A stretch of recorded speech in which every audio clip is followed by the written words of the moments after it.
ইরাকে ইঙ্গো মার্কিন হামলার আগে কিভাবে দেশটিতে গণবিধ্বংসী অস্ত্র থাকার মিথ্যা অভিযোগ প্রতিষ্ঠিত করা হয়েছিল সবার মনে আছে নিশ্চয়ই।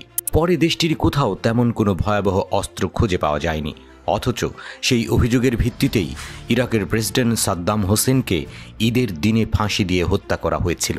একই ভাগ্যকে ইরানের জন্য অপেক্ষা করছে?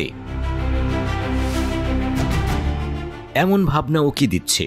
তার কারণ আছে। পশ্চিমা নিয়ন্ত্রিত সংবাদ মাধ্যমগুলো ব্যবহার করে কথিত গোপন তথ্যের ভিত্তিতে ইরানের বিরুদ্ধেও এখন এই রকম প্রোপাগান্ডা ছড়ানো হচ্ছে। ইরান নাকি গোপনে পারমাণবিক ক্ষেপণাস্ত্র তৈরি করছে। ওইসব ক্ষেপণাস্ত্র নাকি উত্তর কোরিয়ার ক্ষেপণাস্ত্রের নকশার ভিত্তিতে তৈরি করা হয়েছে। এমন প্রোপাগান্ডায় তার চেয়েও বড় কথা, ক্ষেপণাস্ত্রগুলো নাকি ইউরোপে আঘাত হানতে পারবে।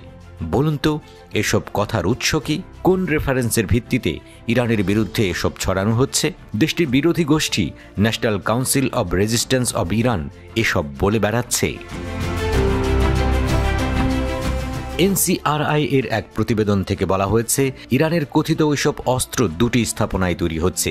স্থাপনাগুলো নাকি স্যাটেলাইট উৎক্ষেপণ কেন্দ্র হিসেবে ছদ্মবেশে কাজ করছে, অর্থাৎ দেশটির মহাকাশ কর্মসূচিকেও পশ্চিমা টার্গেটে আনা হয়েছে। NCRI এর দাবি, ইরান ওইসব স্থাপনাতে দ্রুত গতিতে পারমাণবিক কর্মসূচি চালাচ্ছে। একই অভিযোগ তুলে নিউ ইয়র্ক টাইমসেও একটি প্রতিবেদন বেরিয়েছে। সেখানে বলা হয়েছে, ইরান নাকি কয়েক মাসের মধ্যেই পারমাণবিক বোমা তৈরির কৌশল উদ্ভাবনে ব্যস্ত।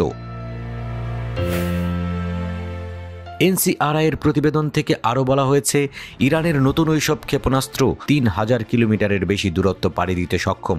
এমন কথা সত্য হলে অস্ত্রগুলো দিয়ে ইউরোপের বিভিন্ন অংশকে টার্গেট করতে পারবে ইরান। ওই প্রতিবেদন অনুযায়ী ইরানের ইসলামী বিপ্লবী গার্ড কোর IRGC এবং উন্নত প্রতিরক্ষা গবেষণা সংস্থা শাহরুদ ক্ষেপণাস্ত্র তৈরির কারখানা পরিচালনা করছে। সেখানে নাকি পারমাণবিক ওয়ারহেড তৈরি করা হচ্ছে। এমন ওয়ারহেড গাহেম 100 ক্ষেপণাস্ত্রে যুক্ত করা হবে। ক্ষেপণাস্ত্রটি গ্রিস পর্যন্ত উড়ে যেতে পারবে। NCRI এর প্রতিবেদনে দাবি করা হয়েছে যে ইরান এর মধ্যেই শাহরুদ কেন্দ্রে কমপক্ষে 3 বার ক্ষেপণাস্ত্র পরীক্ষা চালিয়েছে, কিন্তু ইরান সরকার নাকি পরীক্ষাগুলোকে কৃত্রিম উপগ্রহ উৎক্ষেপণ হিসেবে উপস্থাপন করেছে। IRGC আগামী কয়েক মাসের মধ্যে আরও উন্নত গাহেম 100 রকেট পরীক্ষা করবে বলে NCRI দাবি করেছে। ইরানের কথিত দ্বিতীয় ক্ষেপণাস্ত্র পরীক্ষা কেন্দ্রটি সেমরান শহরের দক্ষিণ পূর্বে 43 মাইল দূরে অবস্থিত। দেশটি সেখানে সিমুরক ক্ষেপণাস্ত্রের উন্নয়ন করছে বলে NCRI এর দাবি। এই ক্ষেপণাস্ত্রটি নাকি উত্তর কোরিয়ার নকশার ভিত্তিতে তৈরি।